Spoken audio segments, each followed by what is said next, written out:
എന്ത് നാട്ടിൽ ഇപ്പം എന്ന് പറഞ്ഞാൽ എന്ത് കിട്ടിയാലും അത് മൊത്തം എന്താണ് ഫേസ്ബുക്ക് സോഷ്യൽ മീഡിയ ആയിട്ട് നാട്ടുകാരെ മൊത്തം അറിയിക്കുന്ന ഒരു പ്രവണതയാണ്.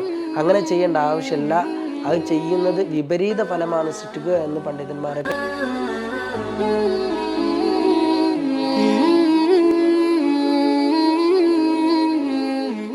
17ാമത്തെ ഈ ഒരു എപ്പിസോഡിൽ നമ്മൾ ചർച്ച ചെയ്യുന്നത് യൂസുഫ് അലൈഹി സ്വലാത്തു വസ്സലാമിൻ്റെ കഥയുടെ ആരംഭമാണ്.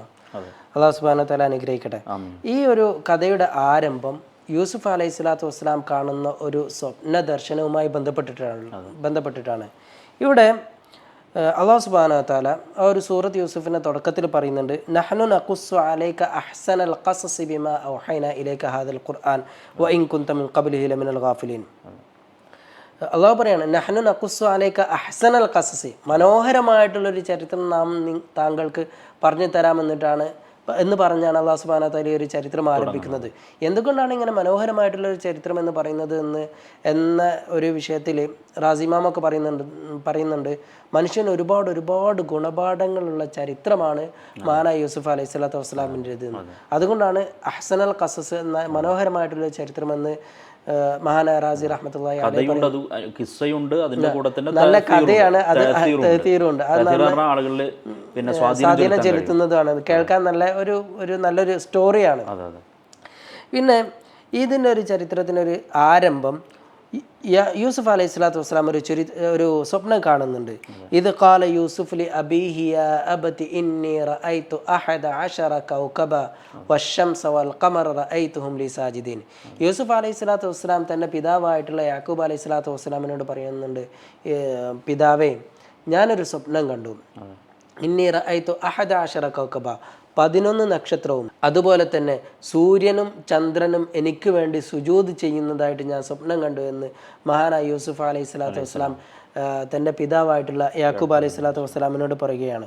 നമ്മളിവിടെ പറഞ്ഞപ്പോൾ മനസ്സിലാക്കേണ്ടത് ഇവിടെ സുജൂദ് ഒരിക്കലും ഇബാദത്തിൻ്റെ സുജൂദല്ല. കാരണം യൂസുഫ് അത് നമ്മൾ ആദം അലൈഹി സ്വലാത്തു വസ്സലാമിന് സുജൂദ് ചെയ്യുന്ന ആ ഒരു സന്ദർഭത്തിൽ നമ്മൾ വിശദീകരിച്ചതാണ്. അത് ഇബാദത്തിൻ്റെ ആരാധനയുടെ സുജൂദല്ല, മറിച്ച് അതൊരു ഇക്റാമിൻ്റെ ഒരു ബഹുമാന സൂചകമായിട്ടുള്ള ഒരു സുജൂദാണ്. അത് നമ്മൾ പ്രത്യേകം മനസ്സിലാക്കണം. കാരണം ഇബാദത്തിൻ്റെ സുജൂദ് അള്ളാഹുവിന് മാത്രമേ ചെയ്യാൻ പാടുള്ളൂ. അപ്പോൾ ഈ ഒരു സൂര്യനും ചന്ദ്രനും അതുപോലെ തന്നെ 11 നക്ഷത്രങ്ങളും എനിക്ക് വേണ്ടി സുജൂദ് ചെയ്യുന്നതായിട്ട് ഞാൻ കണ്ടു എന്നാണ് മഹാനായ യൂസുഫ് അലൈഹി സ്വലാത്തു വസ്സലാം തൻ്റെ പിതാവായിട്ടുള്ള യാക്കൂബ് അലൈഹി സ്വലാത്തു വസ്സലാമിനോട് പറയുന്നത്. ഇത് കേട്ടുടനെ യാക്കൂബ് അലൈഹി സ്വലാത്തു വസ്സലാമിന് കാര്യങ്ങളുടെ നിജസ്ഥിതി ബോധ്യപ്പെടുന്നുണ്ട്. യൂസുഫ് അലൈഹി സ്വലാത്തു വസ്സലാം മറ്റു മക്കളെപ്പോലെ ഒരു സാധാരണ മകനല്ല, ചില സവിശേഷതകളുള്ള ഒരു മകനാണ് എന്ന് എന്താകുന്നുണ്ട് യാക്കൂബ് അലൈഹി സ്വലാത്തു വസ്സലാമിന് ബോധ്യപ്പെടുന്നുണ്ട്. അപ്പോൾ സ്വാഭാവികമായിട്ട് ഒരാൾക്ക് ഇങ്ങനെ പ്രത്യേകത ഉണ്ടെങ്കിൽ അവിടെ അസൂയ, ഹസദ് വർക്കൗട്ട് ആവാൻ സാധ്യതയുണ്ട്. അതുകൊണ്ടാണ് യാക്കൂബ് അലൈഹി സ്വലാത്തു വസ്സലാം എന്ന് പറഞ്ഞു, ഇതൊരിക്കലും താങ്കളുടെ സഹോദരന്മാരോട് ഒരിക്കലും പറഞ്ഞു കൊടുക്കരുത്. ഖാല യാ ബുനയ്യ ലാ തഖ്സുസ് റുയാക അലാ ഇഖ്വതിക ഫയകീദു ലക കൈദ ഇന്നശ് ശൈത്വാന ലിൽ ഇൻസാനി അദുവ്വുൻ മുബീൻ. ഖാല യാ ബുനയ്യ ലാ തഖ്സുസ് റുയാക അലാ ഇഖ്വതിക, താങ്കളുടെ സഹോദരന്മാരോട് ഒരിക്കലും എന്താക്കരുത്, ഈ ഒരു സ്വപ്നം പറഞ്ഞു കൊടുക്കരുത്. അങ്ങനെ പറഞ്ഞു കൊടുത്താൽ അവർ താങ്കൾക്കെതിരെ ചതിപ്രയോഗം നടത്താൻ സാധ്യതയുണ്ട്. കാരണം ശൈത്താൻ അവരിൽ എന്താണ് ഇങ്ങനത്തെ വേണ്ടാത്ത കാര്യങ്ങൾ ഇട്ടുകൊടുക്കുകയും അത് ആ ഒരു സ്വാധീന വലയത്തിൽ കുടുങ്ങി അവർ താങ്കൾക്കെതിരെ ചതിപ്രയോഗം നടത്താൻ സാധ്യതയുണ്ട് എന്നാണ് യാക്കൂബ് അലൈഹി സ്വലാത്തു വസ്സലാം. സ്വാഭാവികമായിട്ടും അവർക്ക് ഹസദാണ്. ഹസദ് ഉണ്ടായി കഴിഞ്ഞാൽ പിന്നെ ഈ ഹസദ് തന്നെ ഷെയ്ത്താന്റെ ഭാഗത്തുനിന്നുണ്ടാകും. അപ്പൊ പിന്നെ ഷെയ്ത്താൻ കൽപ്പിക്കുന്നത് പ്രകാരം അവർ ചെയ്യാം. ഹസദ് എന്ന് പറഞ്ഞാൽ അത് വലിയൊരു പ്രയാസമുള്ള ഒരു സംഗതിയാണ്. നബി സല്ലല്ലാഹു അലൈഹി വസല്ലം തന്നെ ഒരു ഹദീസിൽ പറയുന്നുണ്ട്, ഒരു സഹിയായ ഒരു ഹദീസിൽ പറയുന്നുണ്ട്, അൽ ഹസദി യഅകുൽ ഹസനാതി കമാ തഅകുലുൻ നാറു അൽ ഹതബ. ഒരു തീ കത്തുന്ന വിറക് എങ്ങനെയാണോ അങ്ങനെ നശിച്ചു പോകുന്നത് അല്ലെങ്കിൽ കത്തിത്തീരുന്നത്, അതുപോലെ നമ്മുടെ മനസ്സിലെ ഹസദ് ഉണ്ടെങ്കിൽ നമ്മുടെ നന്മകൾ മുഴുവനും കത്തിത്തീരുന്നതാണെന്ന്. അപ്പോൾ അത്രയും ഗുരുതരമായിട്ടുള്ള വിഷയമാണ് എന്ത് ഹസദ് എന്ന് പറയുന്നത്. അപ്പോൾ ആ ഒരു ഹസദ് വർക്കൗട്ട് ആയാൽ പിന്നെ മനുഷ്യന് ചെയ്യുന്നൊന്നും ഓർമ്മ ഉണ്ടായിക്കൊള്ളാം, അവനെപ്പോഴും പ്രവർത്തിച്ചു കൊണ്ടിരിക്കുക. അതുകൊണ്ടാണ് ഇവിടെ യൂസുഫ് അലൈഹി സ്വലാത്തു വസ്സലാമിൻ്റെ സഹോദരന്മാർ വളരെ അപൂർവമായിട്ട് ചില പണ്ഡിതന്മാർ അവർ പ്രവാചകന്മാരാണെന്ന് പറയുന്നത്. പക്ഷെ അതൊന്നും എന്തായാലും ഒരിക്കലും ആക്സെപ്റ്റബിൾ ആയിട്ടുള്ള എല്ലാണ് പ്രബലമായ അഭിപ്രായം. കാരണം ഭാവിയിൽ ആവാൻ പോകുന്നവരിൽ നിന്ന് ഇത്രയും ദുഷിച്ച പ്രവൃത്തി ഒരിക്കലും ഉണ്ടാവില്ല എന്നാണ് പണ്ഡിതന്മാരൊക്കെ പറയുന്നത്. പക്ഷെ അവരൊക്കെ മുഅ്മിനീങ്ങളായിരുന്നു, സത്യവിശ്വാസികളായിരുന്നു എന്ന കാര്യത്തിൽ സംശയമല്ല. യാക്കൂബ് അലൈഹി സ്വലാത്തു വസ്സലാമിൻ്റെ മക്കള് അഥവാ യൂസുഫ് അലൈഹി സ്വലാത്തു വസ്സലാമിനെതിരെ ചതിപ്രയോഗം നടത്തിയ മക്കളൊക്കെ സത്യവിശ്വാസികളായിരുന്നു എന്ന കാര്യം 100% ഉറപ്പാണ്. ഏകദൈവ വിശ്വാസികളായിരുന്നു. എന്നിട്ടാണ് എന്താകുന്നത്, എന്നിട്ടും അവരെന്താണ് സ്വന്തം സഹോദരനെതിരെ ഈ ഒരു നീച വൃത്തത്തിന് ഈ ഒരു നീച കാര്യത്തിന് എന്താവാണ് അവർ സന്നദ്ധമാണ്. അപ്പോൾ ഹസദ് എത്രത്തോളം ഒരു മനുഷ്യനെ നശിപ്പിക്കുമെന്ന് നമുക്കിതിൽ നിന്നൊക്കെ ഈ ഹസദിന് കൊടുക്കുന്നൊരു നിർവചനം കാണാൻ പറ്റും. തമന്നി സവാലി നിഅമ അനിൽ ഗൈർ. അതോ മറ്റുള്ളവരിൽ കണ്ട ഒരു നന്മ, ഒരു അനുഗ്രഹം അത് നീങ്ങിപ്പോവട്ടെ എന്ന് അവൻ ആഗ്രഹിക്കുന്നതാണ് ഹസദ് എന്നുള്ളത്. അപ്പോൾ അതിനുവേണ്ടി അവൻ എല്ലാ ശ്രമവും നടത്തുന്നതാണ്. ഈ ഹസദ് മനസ്സിൽ കൊണ്ട് നടക്കുന്ന ആള് എപ്പോഴും ദുഃഖിതനായിരിക്കും. കാരണം ഇവന്റെ ഹസദ് കൊണ്ട് മറ്റുള്ളവന് വലിയ സ്വാധീനമൊന്നും ചെലുത്താൻ കഴിയില്ല. അവൻ അങ്ങനെ വളർന്നുകൊണ്ടേയിരിക്കും. അപ്പം അത് കാണുമ്പോഴുള്ള ദുഃഖം, കിട്ടിയതിൽ തൃപ്തി വരില്ല. രണ്ടാമത് മറ്റൊന്ന്, അവന് ഭക്ഷണം കഴിക്കുമ്പോൾ പോലും മറ്റുള്ളവനെ എങ്ങനെ തകർക്കാം എന്നുള്ള ചിന്തയിലാകുമ്പോൾ ഭക്ഷണം പോലും ജീവിതം മുഴുവൻ മറ്റുള്ളവരെ എങ്ങനെ തകർക്കാം എന്നുള്ള ആലോചനയിലായി സ്ക്രൂ ചെയ്യാൻ അവൻ തന്നെ സ്വയം ഒടുങ്ങിപ്പോകുന്നൊരു സാഹചര്യം ഉണ്ടാകുക എന്നാണ് മഹാന്മാർ പറഞ്ഞിട്ടുള്ളത്. അപ്പോൾ ഈ ഹസദ് ഇപ്പോൾ നമുക്ക് കാണാൻ സാധിക്കും. ഹസദ് പാടില്ല എന്ന് പറയുമ്പോൾ അതിൻ്റെ കൂടെ ഗൈബത്തത്ത് എന്ന് പറയുന്നൊരു സംഗതിയുണ്ട്. ഗൈബത്തത്ത് എന്ന് പറഞ്ഞാൽ നമുക്ക് അസൂയ എന്ന് പറഞ്ഞുകൂടാ, പക്ഷേ ഏകദേശം ഒരർത്ഥത്തിൽ വരുന്നതാണ്. ഗൈബത്തത്ത് അനുവദനീയമാണ്. ഗൈബത്തത്ത് എന്ന് പറഞ്ഞാൽ ഒരാളിൽ കാണുന്ന നന്മ അയാളിൽ നിന്ന് നീങ്ങിപ്പോവരുതേ എന്ന ആഗ്രഹത്തോടു കൂടെ അതെനിക്കും കിട്ടിയാൽ എനിക്കും അങ്ങനെ ചെയ്യാമായിരുന്നല്ലോ എന്ന് ആഗ്രഹിക്കാൻ പറ്റുമെന്നുണ്ട്. ഉദാഹരണം പറഞ്ഞാൽ, ഒരു പണ്ഡിതനായ ഒരാൾ നന്നായിട്ട് അദ്ദേഹത്തിൻ്റെ അറിവ് കൊണ്ട് ആളുകളെ പ്രബോധനം നടത്തി ഒരുപാട് നല്ല കാര്യങ്ങൾ ചെയ്യുന്നത് കാണുമ്പോൾ എനിക്കും അങ്ങനെ ഇലുമുണ്ടായിരുന്നെങ്കിൽ, പണ്ഡിതനായിരുന്നെങ്കിൽ എനിക്കും അങ്ങനെ ചെയ്യാമായിരുന്നല്ലോ എന്നുള്ള ഒരു ആഗ്രഹം. അതോ ഒരു ധനികനായ ഒരു മനുഷ്യൻ ധാരാളമായി സദഖ കൊടുക്കുന്നത് കാണുമ്പോൾ എനിക്കും അങ്ങനെ അയാൾ നീങ്ങി പോകരുതേ, അതുപോലെ എനിക്കും അല്ലാഹുവേ നീ തരണേ, എനിക്കും അങ്ങനെ ചെയ്യാം. അത് ആക്സെപ്റ്റബിൾ ആണ്. അത് തെറ്റായി മാറുന്നത്. പിന്നെ ഇവിടെ നമ്മൾ മറ്റൊരു കാര്യം കൂടിയും ശ്രദ്ധിക്കേണ്ടതുണ്ട്. യാക്കൂബ് അലൈഹി സ്വലാത്തു വസ്സലാം തൻ്റെ മകനായിട്ടുള്ള യൂസുഫ് അലൈഹി സ്വലാത്തു വസ്സലാമിന് ഒരു എക്സ്ട്രാ പരിഗണന കൊടുത്തോ? അത് തെറ്റല്ലേ എന്നുള്ളൊരു ചോദ്യമാണ്. സത്യത്തിൽ ഇവിടെ പണ്ഡിതന്മാർ പറയുന്നത് ഒരു തെറ്റാകുന്ന തരത്തിൽ യൂസുഫ് അലൈഹി സ്വലാത്തു വസ്സലാം എന്തായിട്ടില്ല, അവർക്ക് പരിഗണന കൊടുത്തിട്ടില്ല. സ്വാഭാവികമായിട്ട് ഭാവിയിൽ ഇദ്ദേഹം വലിയൊരു മനുഷ്യനായി തീരുമെന്നുള്ള ആ ഒരു കാര്യം മനസ്സിലാക്കിയത് കൊണ്ട് സ്വാഭാവികമായിട്ട്, പിന്നെ മാത്രമല്ല ഏറ്റവും ചെറിയ കുഞ്ഞായിരുന്നു.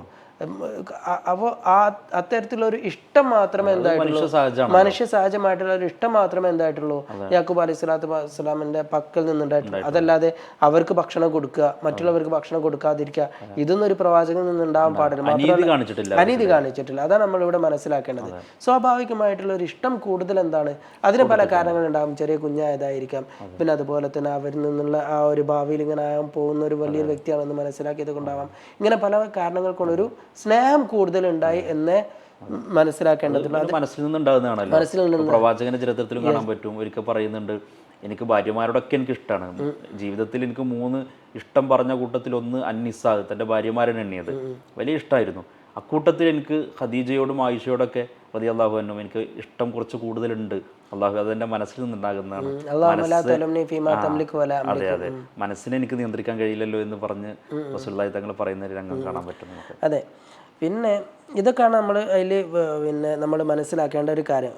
പിന്നെ ഇവിടെ നമ്മൾ ഈ ഒരു വിഷയത്തിന്, ഈ ഒരു സാഹചര്യം നമ്മൾ മനസ്സിലാക്കാൻ മറ്റൊരു കാര്യം, നമ്മൾക്ക് എന്തെങ്കിലും അനുഗ്രഹം ഉണ്ടായാൽ എല്ലാ അനുഗ്രഹങ്ങളും കൂടി നാട്ടുകാരെ മൊത്തം അറിയിച്ച് നടക്കേണ്ട ആവശ്യമില്ല. ഈ ഒരു ഒരു ഒരു വാചകമുണ്ട്, ഇസ്തഈനു അലാ ഇൻജാഹിൽ ഹവായിജി ബിൽ കത്മാൻ ഫഇന്ന കുല്ല ദീ നിഅമത്തിൻ മഹ്സൂദുൻ. ഏതൊരു അനുഗ്രഹം ഉണ്ടെങ്കിലും അതൊക്കെ എന്താണ്, അസൂയ വെക്കപ്പെടാൻ സാധ്യത ഉണ്ട്. അപ്പോൾ ചിലത് മറ്റുള്ളവരെ അറിയിക്കേണ്ടതായിരിക്കും, അത് അറിയിക്കാം. അങ്ങനെ അറിയിക്കുന്നത് കൊണ്ട് എന്തെങ്കിലും ഒരു ഖൈറുണ്ടെങ്കിൽ എന്താക്കാം, അത് അറിയിക്കാം.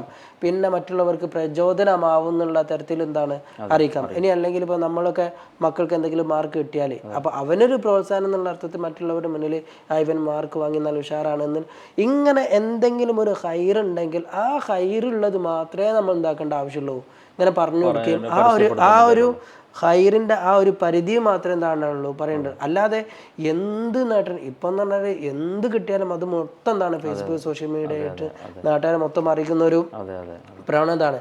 അങ്ങനെ ചെയ്യേണ്ട ആവശ്യമില്ല. അത് ചെയ്യുന്നത് വിപരീത ഫലമാണ് സൃഷ്ടിക്കുക എന്ന് പണ്ഡിതന്മാരൊക്കെ പറയുന്നുണ്ട്. ഇവിടെ നമുക്കിനി പിന്നെ സഹോദരന്മാരിലേക്ക് വരാം. ഇങ്ങനെ ഈ ഒരു കാര്യം സഹോദരന്മാർക്ക് മനസ്സിലായി. എന്താണ് അങ്ങനെ സഹോദരന്മാർ എന്തുകൊണ്ട് പിന്നെ കൂടുതൽ ഇഷ്ടപ്പെടുന്നു, അങ്ങനെ ഒരിക്കലും ഉണ്ടാവരുതല്ലോ.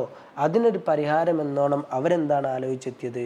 യൂസുഫ് അലൈഹി സ്വലാത്തു വസ്സലാമിനെ ഇല്ലാതാക്കുക എന്നുള്ളതാണ്. അവർ ആലോചിച്ച് പിന്നെ ചർച്ച ചെയ്ത് പറയാണ് ഉഖ്തുലു യൂസുഫ് അവ ഇത്റഹൂഹു അർളൻ യഖ്ലു ലക്കും വജു അബീക്കും വതകൂനു മിൻ ബഅദി ഖൗമൻ സാലിഹീൻ. എന്നാൽ യൂസുഫ് അലൈഹി സ്വലാത്തു വസ്സലാമിനെയും പിതാവിൽ നിന്നും എന്താക്കാം? അവരെ പരസ്പരം വേർപെടുത്തുക. എന്നാൽ എന്താണ് പിതാവ് നിങ്ങളുടെ അടുത്തേക്കും വരികയുള്ളൂ, നിങ്ങളുടെ സ്നേഹം അതേപോലെ കിട്ടുകയുള്ളൂ എന്ന് ആ ഒരു കാര്യമാണ് അവർ മനസ്സിലാക്കി. അങ്ങനെ എന്താ ചെയ്യുന്നത്? അവർ യൂസുഫ് അലൈഹി സ്വലാത്തു വസ്സലാമിനെ വധിക്കാൻ അല്ലെങ്കിൽ എന്താണ് പിതാവിൽ നിന്ന് വേർപെടുത്താനാണ് അവർ ഉദ്ദേശിക്കുന്നത്. അപ്പോൾ അവരുടെ പിന്നെ ഒരു യഹൂദ എന്ന് പറഞ്ഞൊരു സഹോദരൻ, മൂത്ത സഹോദരൻ, അവരെന്ത് പറഞ്ഞു? ഖാല ഖായിലും മിൻഹും ലാ തഖ്തുലു യൂസുഫ്, ഒരിക്കലും വധിക്കരുത്. വധിച്ചു കഴിഞ്ഞാൽ പിന്നെ കഴിഞ്ഞില്ല. അങ്ങനെ ഒരിക്കലും വധിക്കരുത്. ഇനി അഥവാ നിങ്ങൾക്ക് എന്തെങ്കിലും ചെയ്യണമെന്നുണ്ടെങ്കിൽ ഇങ്ങനെ എവിടെയെങ്കിലും ഒരു പൊട്ടക്കിണറ്റിൽ പോയി എന്താക്കിയാൽ മതി, ഒഴിവാക്കിയാൽ മതി, അല്ലാതെ ഒരിക്കലും വധിക്കരുത് എന്ന് പറഞ്ഞു. അങ്ങനെ അവരെന്താണ് എന്നാ ഓക്കെ, അങ്ങനെയാണെങ്കിൽ അങ്ങനെ ചെയ്താൽ മതി എന്നുള്ള രീതിയിൽ അവരെന്താണ് ഈ ഒരു കുതന്ത്രം യൂസുഫ് അലൈഹി സ്വലാത്തു വസ്സലാമിനെതിരെ പ്രയോഗിക്കാനായിട്ട് അവർ ഒത്തൊരുമിക്കാണ് ചെയ്യുന്നത്. എന്നിട്ട് ആടിനെ മേയ്ക്കാൻ വേണ്ടി പിന്നെ പോകുന്ന സമയത്ത് യൂസുഫിനെ ഞങ്ങളുടെ കൂടെ അയക്കുമെന്ന് ചോദിക്കുമ്പോൾ അതാണ് അടുത്ത സൂക്തത്തിലൊക്കെ പറയുന്നത്. അങ്ങനെ ഇനിയിപ്പോൾ യൂസുഫ് അലൈഹി സ്വലാത്തു വസ്സലാമിന് കൂടെ കിട്ടണമല്ലോ.